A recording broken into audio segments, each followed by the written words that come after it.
am going to talk about intermediaries. Intermediariesனாலும் மிடில்மேன்னாலும் ஒன்று. Goods and சர்வீசஸை என்ன பண்ணுறாங்கன்னா ப்ரொடியூஸ் பண்ணுற பிளேஸ்லேருந்து என்டியூசராக இருக்கிற கன்சியூமருக்கு கொண்டு போய் சேர்க்குற லிங்க் பண்ணுற ஒரு பர்சன்ஸ், ரெண்டு பேருக்கும் லிங்க் பண்ணுற பர்சன்ஸ் தான் யாருன்னா இன்டர்மீடியரிஸ். அந்த இன்டர்மீடியரிஸை வந்து டூ மெயின் கேட்டகரியாக பிரிக்கிறாங்க. ஒன்று வந்து மர்கண்டைல் ஏஜென்ட், இன்னொன்று வந்து மர்ச்சன்ட் மிடில்மேன். மர்கண்டைல் ஏஜென்ட்டுன்றவங்க என்னென்னா இன்னொரு பேர் வந்து ஃபங்க்ஷனல் மிடில்மேன். இவர் வந்து not given a ownership title of goods. இவங்க வந்து ஓனர்ஷிப்பே வந்து ட்ரான்ஸ்ஃபர் பண்ணிக்க மாட்டாங்க ப்ரொடியூசர்கிட்டேருந்து.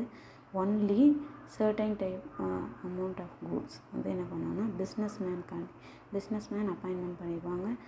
ஃபார் எக்ஸாம்பிள், ஒரு ப்ராடக்ட் ப்ரொடியூஸ் பண்ணுறாங்க, 1000 யூனிட்ஸ் வந்து இப்போ சேல்ஸ் பண்ணணும் அப்படின்னு வந்து மர்கண்டைல் ஏஜென்ட்ஸ் அப்பாயின்மெண்ட் பண்ணிட்டாங்கன்னா அதை சேல்ஸ் பண்ணி கொடுத்துட்டு அந்த யூனிட்டுக்கு எவ்வளோ அவங்களுக்கான கமிஷனோ அதை ரிசீவ் பண்ணிப்பாங்க. ஆனால் அவங்க ஓனர்ஷிப் அவங்கக்கிட்ட இருக்காது.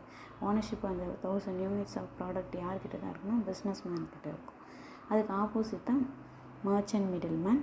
மர்ச்சன்ட் மிடில்மேன்ன்றவங்க யார் அப்படின்னா இவங்க வந்து ஓனர்ஷிப்பே ட்ரான்ஸ்ஃபர் பண்ணிப்பாங்க ப்ரொடியூசர்கிட்டேருந்து. அப்படி ட்ரான்ஸ்ஃபர் பண்ணி என்டியூசராக இருக்கிற கன்சியூமருக்கு சேல்ஸ் பண்ணுவாங்க. மர்ச்சன்ட் மிடில்மேன் எக்ஸாம்பிள் வந்து ஹோல்சேலர், ரீட்டெயிலர்.